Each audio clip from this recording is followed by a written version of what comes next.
Hola, muy buenas para todos, cordiales saludos y bienvenidos a nuestro canal. Este ya va a ser el primer video formal de contenidos originales que hacemos en nuestro canal. Esperemos que sea de utilidad y del agrado de quienes lo vayan a ver. Esta es una actividad para los alumnos de la materia Cultura y Modernidad, Historia de la Cultura 2 de la Escuela de Comunicación Social de la Universidad Católica Andrés Bello. Esta materia que dictamos acá, vamos a utilizar estos recursos como una vía para poder dar clases a distancia y facilitar el conocimiento y la comprensión de los contenidos que vamos a ver. Bien, este tema que vamos a ver hoy es el Renacimiento y los inicios de la Edad Moderna. Vamos entonces a comenzar a cumplir con las pautas de explicación de esta etapa histórica. Vamos a hacer un video de unos 10-15 minutos donde vamos a hablar de la primera parte que nos corresponde para entender este proceso histórico. Vamos entonces a comenzar con la definición. Lo primero que debemos tratar de conceptualizar cuando hablamos del Renacimiento es que estamos hablando de un periodo histórico ubicado entre los siglos XV y XVI en Europa occidental. Concretamente, el lugar donde va a irradiar este movimiento artístico, cultural, intelectual, social y económico va a ser en Italia. De ahí se va a expandir a otros lugares, fundamentalmente Europa occidental. Este periodo histórico se le acostumbra a llamar así fundamentalmente desde el siglo XIX, desde la publicación del trabajo del historiador Jacob Burckhardt, que en 1860 que decidió llamar ese periodo de Renacimiento porque los hombres que vivieron justamente ese proceso eran bastante críticos con la Edad Media y manifestaban precisamente su gran admiración por el mundo antiguo, el mundo clásico de Grecia y Roma. Entonces el Renacimiento vendría a ser el periodo histórico ubicado, como ya dijimos, entre los siglos XV y XVI, donde se da un regreso de los saberes, de los conocimientos griegos y romanos. Hay que aclarar que esos conocimientos no es que se habían desaparecido, no es que habían muerto. En la Edad Media había producido precisamente después de la caída del Imperio Romano de Occidente una situación civilizatoria en el cual la cultura clásica de alguna u otra manera quedó reducida a pequeños niveles, sobre todo la Iglesia Católica, en los monasterios, y la cultura previa, el esplendor que hubo, de alguna manera entró en un bajón. No es que desapareció, pero los hombres y mujeres de la Italia del siglo XV y sobre todo del siglo XVI veían con admiración el pasado de la antigua Roma, luego también el pasado de la antigua Grecia, y les gustaba hablar precisamente de que una etapa oscura, que era en este caso la Edad Media, se había superado, un velo se había quitado y había regresado la luz, había vuelto la dignidad de las letras, y esa interpretación muy pesimista sobre el mundo medieval es muchas veces la que predomina cuando la gente piensa en lo que vendría a ser el Renacimiento. La gente piensa que durante los 1000 años de la Edad Media no hubo conocimiento, no hubo cultura y todo fue oscuridad y maldad, y entonces se considera que de pronto apareció de la nada una resurrección del pensamiento. Eso no fue exactamente así. Entonces el Renacimiento, para ponerlo de una forma esquematizada, más o menos como yo hago en mis clases habituales en los salones, vendría a ser más o menos algo como este.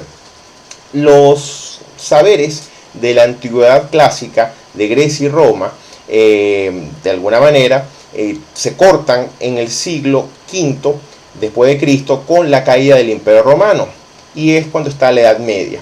Entonces el Renacimiento en teoría viene a ser un retorno de los saberes,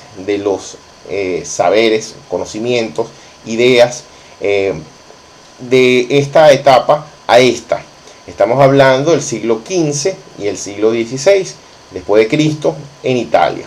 De hecho, el nombre de la Edad Media va a surgir justamente en estos siglos, porque los autores que van a tratar sobre el pasado, van a ser muy críticos, van a decir que la Edad Media es una interrupción. De hecho, la caracterización de Edad Antigua y Edad Moderna tiene como un punto, como una edad atravesada, una edad intermedia. Eso vendría a ser la Edad Media desde la perspectiva de los hombres y las mujeres del Renacimiento. Entonces, bueno, esta interpretación que hacen los hombres y mujeres del Renacimiento para el siglo XV y XVI es lo que explica por qué se habla de renacimiento, porque resurgen, vuelven a la vida, resucitan conocimientos que se consideraban que estaban muertos, olvidados, pero realmente se encontraban realmente perdidos, y se va a producir justamente una transformación de la vida cultural. El Renacimiento, justamente por eso, va a marcar un cambio de época y va a ser el inicio de la Edad Moderna, o lo que también se puede llamar desde el punto de vista cultural la modernidad. Cuando hablamos del inicio de la modernidad, estaríamos hablando sobre todo de un cambio de mentalidad, ¿ok?, que va a permitir de esa manera la transformación después del mundo medieval.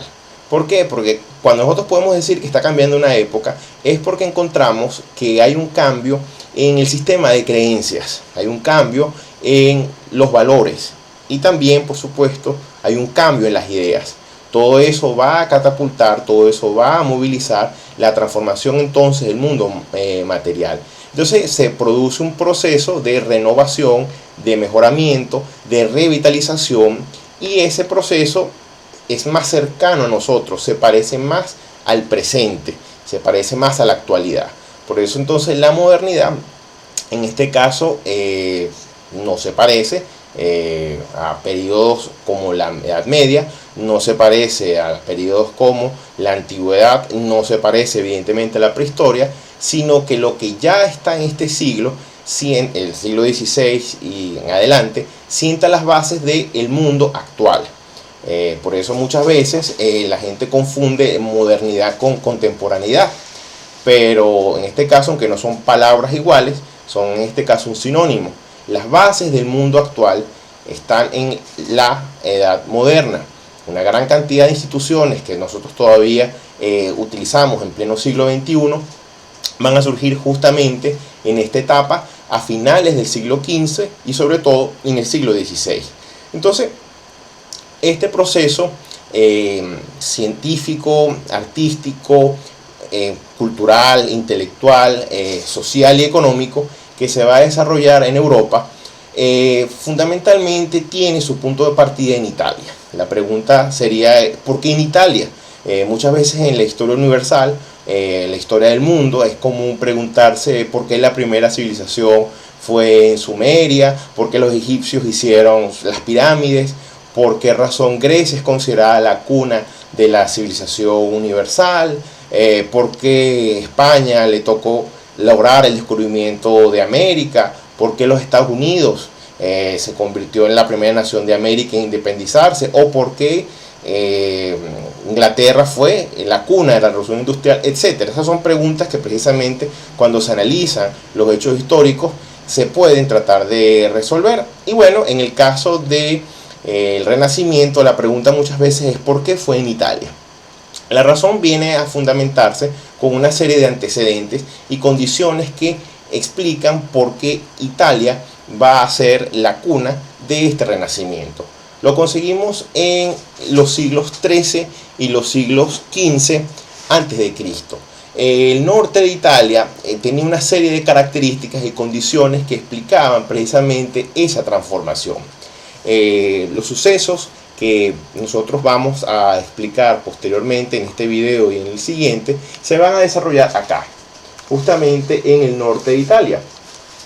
Aquí vemos cómo sería la Italia del siglo XV y el siglo XVI. Italia está dividida en una serie de reinos. En este caso, el norte de Italia va a estar dividido en una serie de reinos. Reinos y repúblicas. Está acá la República de Venecia, la República de Génova, aquí está el Ducado de Milán y por aquí está la República de Florencia. República, luego Ducado, etc. Aquí están los estados pontificios, que sería Roma, donde estaría el Papa, y aquí el reino de Nápoles. Durante los siglos XIII, XIV y XV, en Italia va a haber una dinamización de la vida urbana. Todo eso va a incidir decisivamente para que se produzcan una serie de cambios. ¿Qué ocurre entonces en ese periodo? Encontramos en primer lugar el fortalecimiento de la vida urbana. En la Edad Media la mayoría de las personas terminó viviendo en el campo porque la base de las actividades socioeconómicas era el feudalismo, y muchas ciudades fueron abandonadas o perdieron gran parte de la población. A partir del siglo XIII y XIV comienza un proceso en el cual las ciudades vuelven a llenarse y vuelve a resurgir con vigor la vida urbana. En segundo lugar, surge un profundo sentimiento de identidad nacional. Las naciones que hoy en día nosotros conocemos en Europa como España, Francia o Inglaterra empiezan a surgir en esos años. Eso va a explicar luego que van a surgir los estados nacionales. Y los italianos, al igual que los alemanes, empiezan a desarrollar un sentimiento de apego hacia su tierra, de orgullo a la pertenencia a ese lugar, de deseo de defender, conocer y explicar su pasado, de defensa de su lengua. Todos esos factores van a decidir muchísimo que vayan a esas ciudades a alcanzar un gran desarrollo. También eso nosotros lo vamos a notar y ver, porque las ciudades del norte de Italia se van a caracterizar por hacer fiestas y sucesos donde destaquen con orgullo su pertenencia a una colectividad. Es decir, por ejemplo, las ciudades van a tener gremios, van a tener festividades, van a hacer desfiles. Todo ese tipo de cuestiones habla de que las ciudades organicen campeonatos, tengan unas fiestas patronales y aprovechen para mostrar al mundo su gloria. Van a querer cada ciudad tener la torre más alta, la iglesia más importante, el palacio más bonito, porque ahí hay un sentimiento de pertenencia, como generalmente el patriotismo o el amor por la tierra da explicaciones. Aquí podemos ver la ciudad de Florencia, que luego va a ser la cuna del Renacimiento. Aquí están en la fiesta de San Juan. Aquí estamos viendo una procesión cívica. Es el día de San Juan, que generalmente es el 24 de junio. Aquí vemos la gente con las banderas desfilando en lo que hoy conocemos como la Plaza de la Señoría, al lado del Palacio Vecchio. Esas festividades, esas celebraciones que se acostumbraban a hacer allí, eran una forma de destacar el orgullo patrio. Cuando hablamos de patria, no necesariamente estamos hablando de un país, puede ser una ciudad o una región. Entonces, Florencia se va a convertir en uno de los sitios más destacados del Renacimiento. No va a ser obviamente la única, pero si se podría hablar de una de las capitales del Renacimiento, va a ser esa ciudad. Entonces, bueno, aquí tenemos, por ejemplo, esta es el Palacio Vecchio en la ciudad de Florencia, visto desde la Plaza de la Señoría.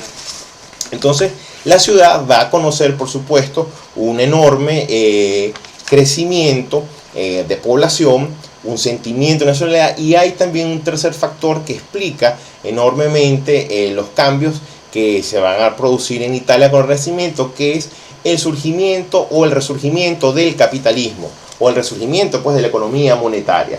Aquí vemos una imagen que muestra unos cambistas o unos prestamistas que están manejando monedas, y el uso de la moneda como bien de cambio para comprar o pagar servicios, y por supuesto pagar y comprar bienes, va a ser decisivo, porque va a permitir que precisamente se dinamice la economía. Y por supuesto el uso de moneda es algo muy del mundo urbano, y la acuñación de monedas va a ser algo fundamental.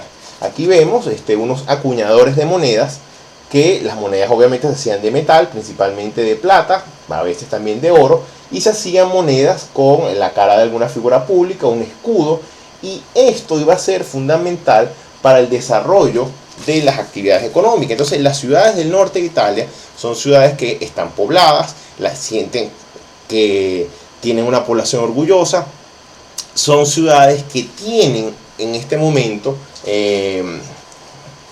una economía y quieren justamente destacar y hacer precisamente que su economía destaque, su posición sea la mejor, y hay justamente lo que ponemos un fermento para que se dé ese cambio. Bueno, y ese cambio se va a dar justamente en el siglo XIV, en el siglo XV, en lo que sería el norte de Italia. ¿Por qué? Bueno, porque justamente, si ya vimos la definición, pasamos ahora a ver las causas del Renacimiento. El Renacimiento italiano tiene un conjunto de causas que permiten pues explicar qué va a pasar allí. La primera causa de toda esta transformación la vamos a conseguir con lo que se llama el ambiente de interés por el mundo antiguo. Todo lo que tenía que ver con Roma principalmente, porque la civilización romana se asentó en lo que hoy conocemos como Italia, y también por el mundo griego, empieza a llamar el interés de las personas educadas y las personas que tienen recursos. Observar ruinas del mundo antiguo generaba curiosidad, generaba deseo de saber de ese pasado, y sobre todo deseo de apropiarse de ese pasado, es decir, de hacerse partícipe. Es justamente lo que describen estas imágenes, que se caracterizan como, que aquí dice Volver al Futuro, con un juego por supuesto de palabras, en el sentido de que cuando se desenterraban en el campo esculturas de la época romana, eso generaba muchísimo interés, y eso va a hacer que justamente se produzca un gran salto en el tiempo. De ahí que utiliza la palabra Volver al Futuro como una especie de juego de palabras. ¿Por qué decimos que hay un profundo interés por el pasado, en este caso de Grecia y Roma? Bueno, porque había quedado una profunda huella de ese tipo de civilización, y los hombres que tenían dinero justamente hacían énfasis por poder comprar, adquirir, coleccionar justamente antigüedades. Aquí vemos un hombre del Renacimiento con una serie de mármoles, esculturas, como si fueran una especie de souvenir. Bueno, esto es justamente, como dice acá, la pasión por el pasado, algo que va a definir el ambiente del Renacimiento. Durante cientos y miles de años, mucha gente en Italia, gente común y corriente, convivió con las ruinas del mundo romano, como pueden ver acá. Aquí se ven unos campesinos, unos labriegos, con las ruinas de lo que fue la antigua civilización clásica romana. La gente del común convivía con eso, pero la gente estudiada, la gente universitaria, la gente con estudios o inclinaciones humanísticas, y la gente que tenía dinero, sí mostraba un interés por ese pasado. Y la muestra de ese interés por ese pasado iba a ser clave, iba a ser definitivo para que ahí se fuera produciendo en Italia una transformación muy importante. Bien, la segunda causa del Renacimiento va a ser en este caso la presencia del humanismo. El humanismo fue una tendencia literaria y filosófica que colocaba al hombre como centro del interés cultural. Es importante aclarar bien este término, porque muchas veces se ha utilizado el humanismo como antónimo a Dios, es decir, el hombre primero y Dios de segundo. Y en ese momento el humanismo no significaba la ruptura con Dios, sino que se dirigieran las potencialidades intelectuales del conocimiento a estudiar también al hombre de la misma manera como se había estudiado a Dios en la antigüedad. Eso había sido esencial para comprender el Renacimiento, porque justamente ese interés por el hombre lo habían manifestado en la antigüedad los griegos con la filosofía y los romanos también con la filosofía, pero sobre todo también con la política y el derecho, dejando como que una división entre lo religioso, lo mítico y lo humano. No un divorcio, porque hay que aclarar esto. En el mundo antiguo la gente creía en las deidades y también creían en los mitos. No tenían esa conciencia científica que podríamos ver del mundo moderno. Pero en la Edad Media la presencia del cristianismo en la cultura es tal que el centro de los estudios se va a concentrar justamente en Dios. La filosofía escolástica, que fue muy propia en la Edad Media, buscaba precisamente conciliar la fe con la razón para poder comprender a Dios y comprender los misterios de la existencia. Pero el humanismo reacciona contra eso.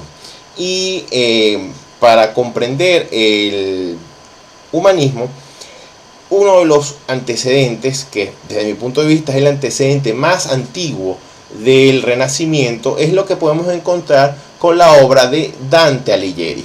Dante Alighieri es un poeta, un escritor que es considerado hoy en día en Italia el padre de la lengua italiana. ¿Por qué? Bueno, porque su obra más grande la escribió no en latín, sino en lo que va a ser el origen del italiano, el lenguaje toscano. Su famosísima obra, La Divina Comedia.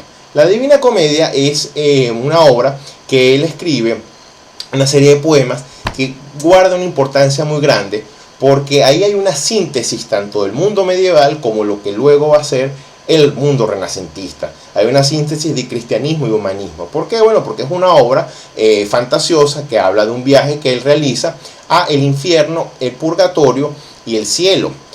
Y allí se ve una mezcla muy bien elaborada, una muy buena síntesis, donde él va al infierno y va acompañado del poeta Virgilio, que es el autor de la Eneida, una obra fundamental de la época romana antigua. En el infierno y en el purgatorio, Dante ve los distintos pecados desde la perspectiva cristiana, y de hecho el purgatorio es una instancia que solamente los cristianos católicos aceptan como tal. No todos los demás cristianos aceptan la idea del purgatorio. Y finalmente, cuando él va al paraíso, Dante se encuentra con su amada. Su amada era Beatriz, una persona que él amó platónicamente, porque nunca tuvieron una relación formal de noviazgo. Era una cosa más bien muy medieval que se llamaba el amor cortés, en el cual los amados no entraban en contacto, sino que se admiraban de alguna manera. Que hay una ilustración de un famoso pintor venezolano, Arturo Michelena, donde se muestra a Dante y Beatriz en el paraíso. Aquí está Dante bebiendo de unas aguas que permiten olvidar los pecados y nada más recordar cosas buenas, y aquí está Beatriz, y obviamente Beatriz es una figura blanca, una figura hermosa. Entonces esto es una síntesis muy interesante, porque no es una obra 100% dedicada a la cuestión religiosa, teológica propiamente de la Edad Media, pero tampoco es una obra completamente profana, y se rescatan elementos del mundo clásico antiguo, en este caso más que todo del mundo romano. Y además Dante Alighieri también toca el tema desde el punto de vista de la lengua italiana, no el latín. Otra obra, por supuesto, clave para entender eso, es la obra del autor Giovanni Boccaccio, que aquí lo tenemos. Giovanni Boccaccio escribió una obra también conocida como el Decamerón.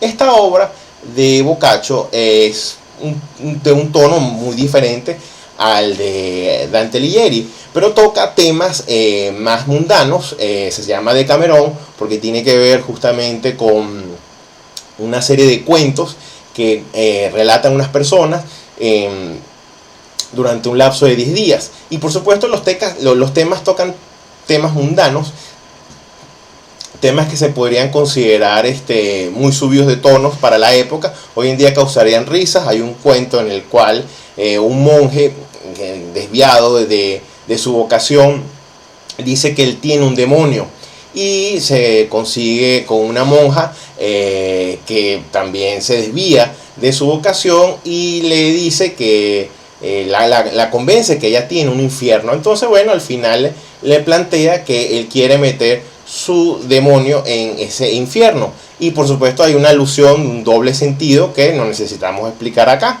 Entonces, por supuesto, eso en su momento causó muchísima risa por la picardía que tenía, y bueno, la iglesia posteriormente condenó el libro, la Inquisición lo buscó prohibir, pero eso le dio muchísima popularidad al libro, y terminó haciendo que precisamente ese libro escrito también en italiano, no en latín, se volviera muy popular.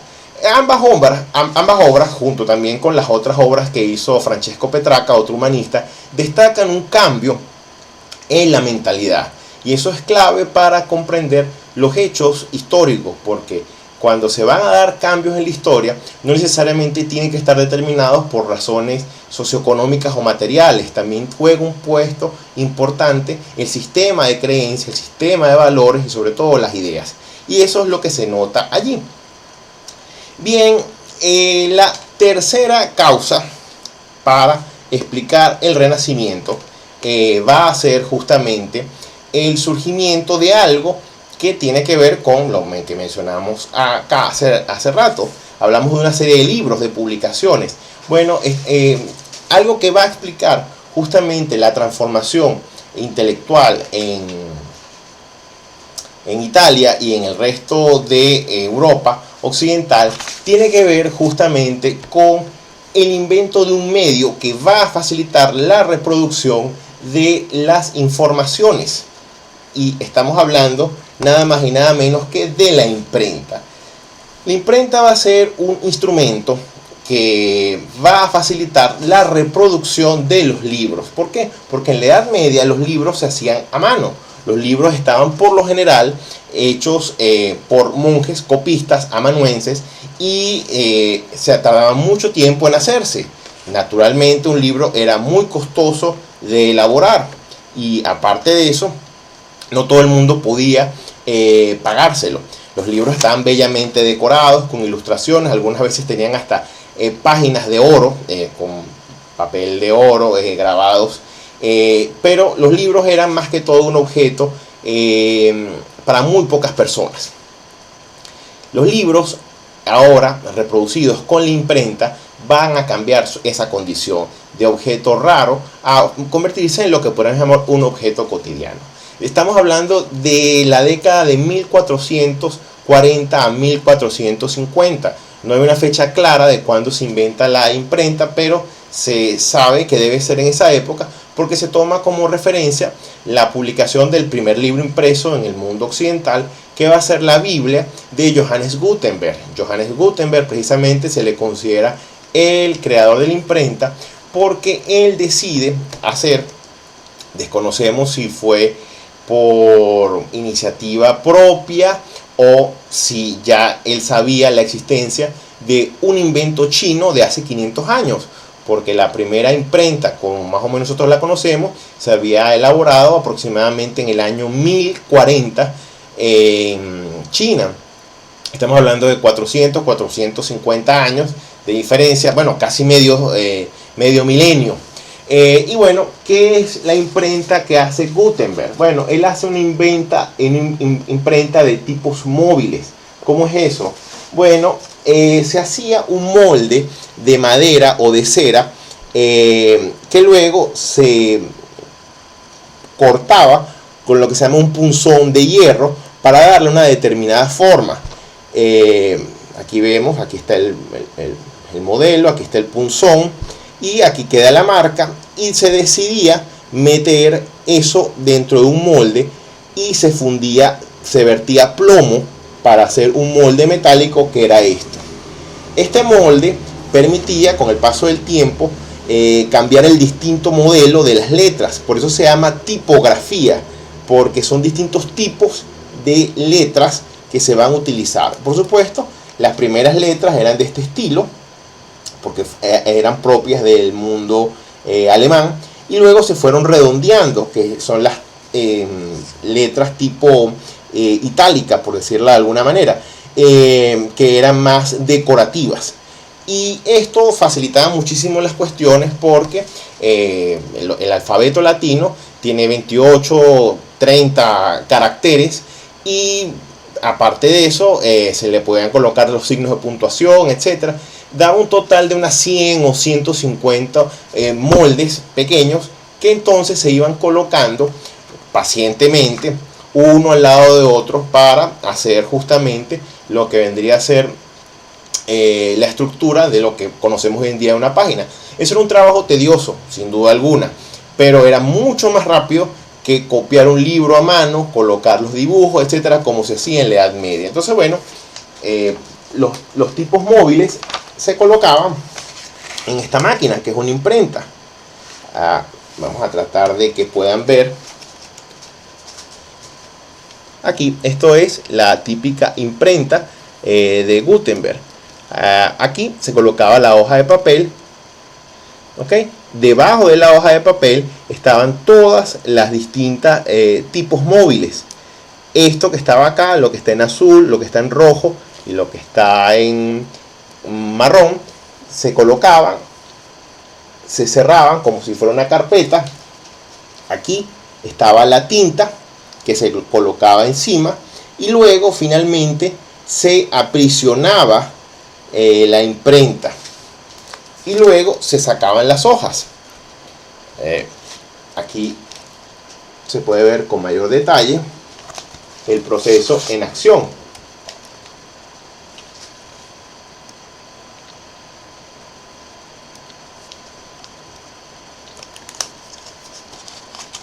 Aquí un impresor está colocando las capas, digamos, acomodando los moldes, y otro está colocando la tinta. Eso facilita enormemente el proceso, y luego otro va a apretar allí el papel para que salgan las distintas hojas. El resultado de todo ese trabajo se tradujo en esto. Esto es una copia, claro, está en blanco y negro, de la Biblia de Gutenberg, aproximadamente en 1450. Y luego, con el avance de las técnicas de impresión, saldrían distintos tipos de libros, con distintos tamaños: tamaño grande, letras pequeñas, ilustraciones, y bueno, cuestiones mixtas con distintos adornos. Todo esto vendrían a ser libros, y eso facilitaría enormemente la difusión del conocimiento. Esa causa explica precisamente por qué el Renacimiento tiene un impacto cultural enorme, y eso es lo que hace precisamente que este movimiento no se vea únicamente como un movimiento artístico, porque muchísimas personas, cuando piensan en el Renacimiento, piensan exclusivamente que estamos hablando de Renacimiento, es hablar de arte, de pintura, escultura, arquitectura, pero no, el Renacimiento es algo muchísimo más amplio con eso. Y bueno, la cuarta y última causa del Renacimiento, que con eso terminamos, tiene que ver con la caída de Constantinopla, que era una ciudad ubicada en lo que actualmente es Turquía. La ciudad de Constantinopla era la capital del antiguo imperio bizantino. El imperio bizantino era la parte oriental del imperio romano, que había logrado sobrevivir a la caída del imperio occidental 1000 años antes, casi 1000 años antes prácticamente. El imperio romano de Occidente cayó en el año 476, y en el año 1453 cae el imperio bizantino. El imperio bizantino, cuya capital ya dijimos que era Constantinopla, cae justamente en mayo de 1453. Ese imperio, como pueden ver acá, había dominado todo el Mediterráneo. Este fue el imperio bizantino original. Logró expandirse un poco por Europa. Posteriormente se fue reduciendo más, y para 1453 esto era lo que quedaba, y estaba el imperio turco otomano. El imperio turco otomano son los antecesores de la actual nación turca, y ellos querían conquistar esa ciudad. Constantinopla era una ciudad difícil de tomar, militarmente hablando. Muy pocas veces la ciudad había logrado ser ocupada por alguna potencia, pero el sultán Mehmed II, con un ejército de casi 80.000 soldados, decidió asaltar una ciudad que tenía solamente como unos 7.000 defensores. Y la novedad en este caso es que Mehmed utilizó masivamente un arma que tenía que ver con las transformaciones tecnológicas de la época. Estamos hablando de cañones de artillería. Aquí hay un grabado de finales de la Edad Media que muestra el sitio de Constantinopla. Por supuesto, muestran las tiendas de campaña, y aquí se ven los cañones que están utilizando los turcos para atacar la ciudad. Estos son cañones que estaban siendo utilizados contra la ciudad. Evidentemente, contra los cañones no se podía hacer nada. ¿Por qué? Porque los grandes muros, que eran típicos de la Edad Antigua y la Edad Media, podían resistir contra piedras, pero no contra balas de cañón, que evidentemente no eran piedras arrojadas a la velocidad de una catapulta, sino que eran piedras con muchísimo más poder de fuerza. Y los muros de la ciudad de Constantinopla fueron prácticamente destruidos y la ciudad fue asaltada. El resultado fue que la ciudad cayó completamente en manos de los turcos, y se va a producir una situación que afecta justamente al mundo mediterráneo y al mundo europeo, y también al mundo. Muchas veces cuando se habla del origen de la Edad Moderna, se menciona el año 1453 como el inicio de la Edad Moderna y el fin de la Edad Media. Eso es motivo de discusión, porque la otra fecha del origen de la Edad Moderna es 1492, que es el descubrimiento de América. Realmente la respuesta de cuándo termina la Edad Media y cuándo comienza el Renacimiento está entre ambas fechas, porque lo que ocurre en 1453 termina de explicar lo que va a pasar en 1492. O sea, esas fechas están hermanadas, y allí precisamente también está el Renacimiento. ¿Por qué? Bueno, porque lo ocurrido en Constantinopla permite explicar también lo que va a pasar en Italia con el Renacimiento. Tenemos acá a nuestro amigo El Pizarrón, que es un compañero muy famoso en mis clases. Lo vamos a utilizar acá por primera vez en este video, para que podamos más o menos entender qué es lo que trato de decirles como causa del Renacimiento, la caída de Constantinopla.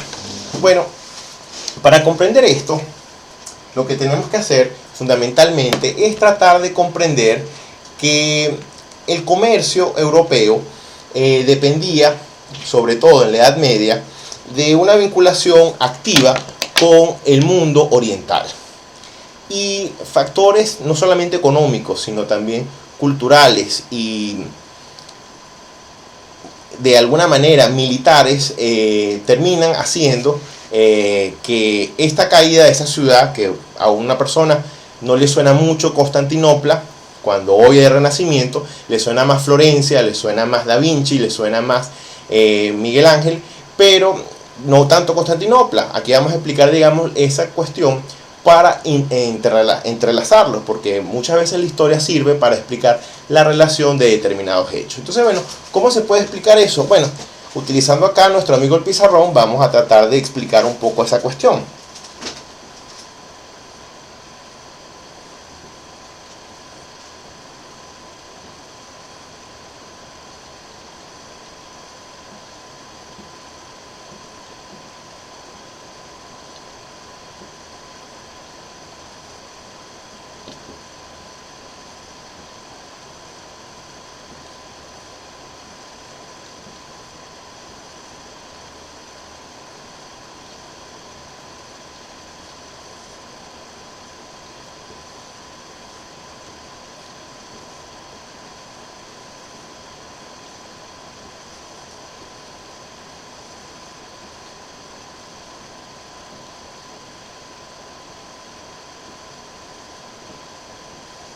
Aquí estamos haciendo un mapa de Europa que esperamos podamos comprender y entender.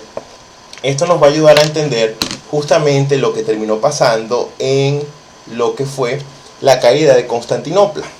¿Ok? Lo que vamos a colocar acá corresponde al territorio que estaban ocupando los turcos otomanos, que habían logrado ir expandiéndose en Europa.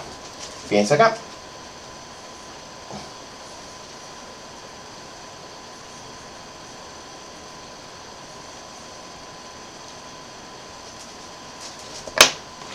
Aquí estaría la ciudad de Constantinopla.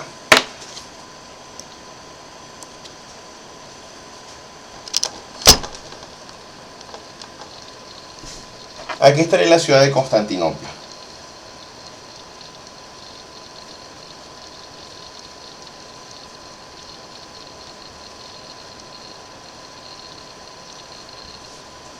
La caída de Constantinopla va a ser muy importante porque va a generar la migración de una gran cantidad de sabios griegos a lo que va a ser Italia.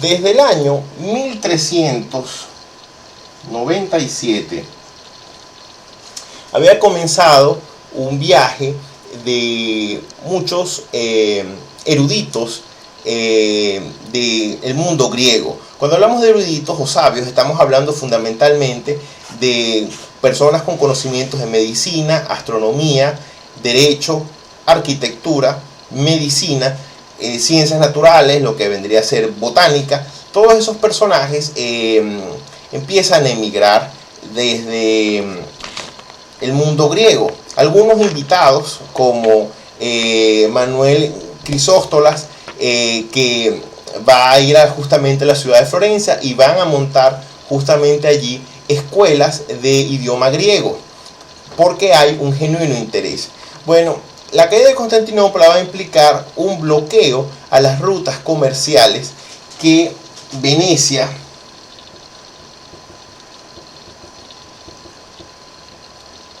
o Génova tenían hacia el oriente. ¿Ok? El oriente lo entendemos como China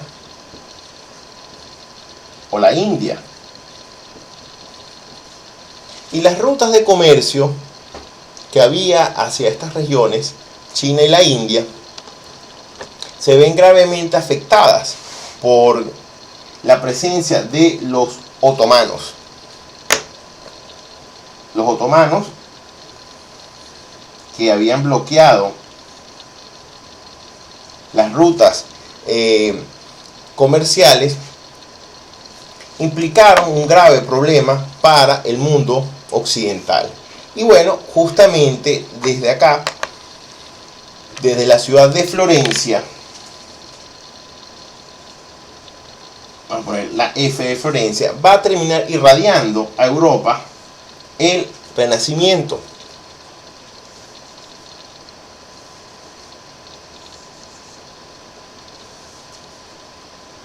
A Alemania, a Holanda, a Francia,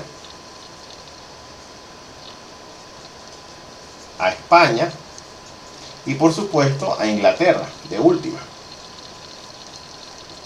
Entonces el impacto de la caída de Constantinopla, que ocurrió en 1453, va a terminar generando, si se dan cuenta, toda una serie de efectos en cadena, claro, no de forma tan rápida ni inmediata, que va a explicar justamente todas las transformaciones que se van a ir ocurriendo en el tiempo posterior. Entonces, en lo que vemos entre los siglos XV a los siglos XVI, vamos a conseguir una masiva transformación del sistema de valores, el sistema de creencias, de las ideas, tanto políticas como económicas y sociales, y sobre todo culturales. Entonces, bueno, esto que estamos viendo acá nos ayudaría a explicar justamente lo que tiene que ver con la caída de Constantinopla. Y este acontecimiento resultó trascendental para poder explicar este punto. Bien, explicado esto, no me queda más que decirles muchísimas gracias por su atención y continuamos en el próximo video con las características y las consecuencias del Renacimiento. Gracias por su atención, espero que este video haya sido útil, entretenido y sobre todo les haya ayudado a comprender lo elemental sobre este importante periodo histórico. Muchísimas gracias.